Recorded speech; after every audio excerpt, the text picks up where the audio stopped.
This is TechCrunch.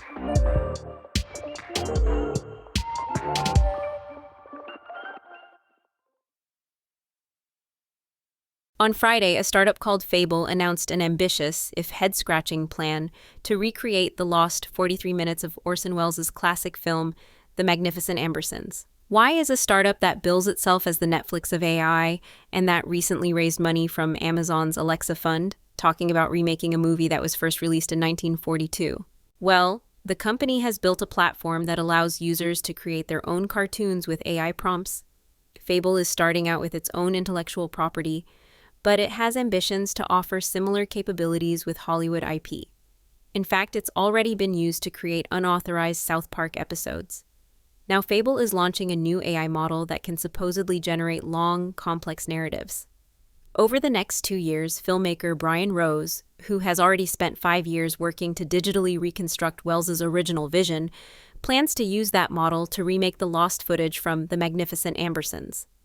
Remarkably, Fable has not obtained the rights to the film, making this a prospective tech demo that will probably never be released to the general public. Why Ambersons? If you're not a Welles-loving cinephile, I'm guessing it sounds like an obscure choice for digital resurrection. Even among classic movie buffs, Welles's second film is overshadowed by its older, more famous sibling. While Citizen Kane is often called the greatest movie ever made, Ambersons is remembered as a lost masterpiece that the studio took out of the director's hands, dramatically cutting it down and adding an unconvincing happy ending. The movie's reputation, the sense of loss, and what could have been, is presumably what interested Fable and Rose. But it's worth emphasizing that the only reason we care about The Magnificent Ambersons today is because of Welles, because of how it derailed his Hollywood career, and how even in its diminished form, it still reveals so much of his filmmaking genius. That makes it even more astonishing that Fable apparently failed to reach out to Welles's estate. David Reeder, who handles the estate for Welles's daughter Beatrice, described the project to Variety as an attempt to generate publicity on the back of Welles's creative genius, and said that it will amount to nothing more than a purely mechanical exercise without any of the uniquely innovative thinking of a creative force like Welles. Despite Reeder's criticism, he seems less upset by the idea of attempting to recreate Ambersons, and more by the fact that the estate was not even given the courtesy of a heads up. After all, he noted, the estate has embraced AI technology to create a voice model intended to be used for VO work with brands. I'm not so open-minded. Even if Welles's heirs were being consulted and compensated, I'd have zero interest in this new Ambersons. Just as I have zero interest in hearing a digital simulacrum of Welles's legendary voice being used to hawk new products. Now, Welles fans know this isn't the first time other filmmakers have tried to posthumously fix or finish his movies, but at least those attempts used footage that Welles had shot himself. Fable, meanwhile, describes its planned approach as a hybrid of AI and traditional filmmaking. Apparently, some scenes will be reshot with contemporary actors, whose faces will be then swapped for digital recreations of the original cast. Despite the absurdity of announcing a project like this without the film rights or the blessing of Welles's daughter, at least Rose seems motivated by a genuine desire to honor Welles's vision.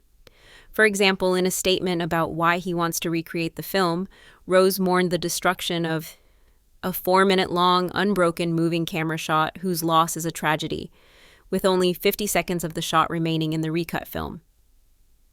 I share his sense of loss, but I also believe this is a tragedy that AI cannot undo.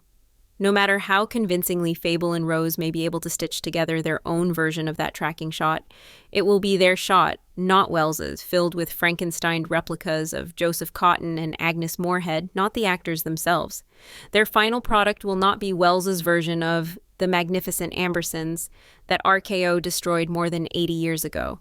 Barring a miraculous rediscovery of lost footage, that version is gone forever. Around 500,000 writers will be eligible for a payday of at least $3,000, thanks to a historic $1.5 billion settlement in a class action lawsuit that a group of authors brought against Anthropic.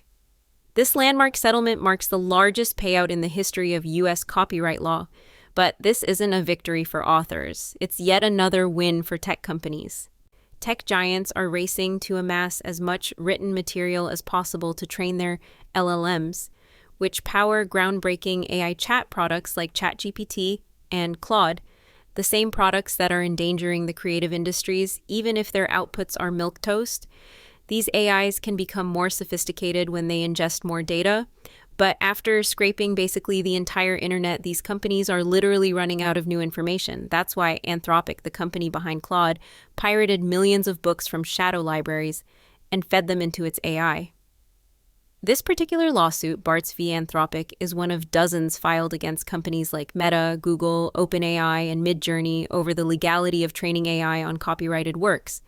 But writers aren't getting this settlement because their work was fed to an AI. This is just a costly slap on the wrist for Anthropic, a company that just raised another $13 billion because it illegally downloaded books instead of buying them. In June, federal judge William Alsup sided with Anthropic and ruled that it is indeed legal to train AI on copyrighted material. The judge argues that this use case is transformative enough to be protected by the fair use doctrine, a carve-out of copyright law that hasn't been updated since 1976.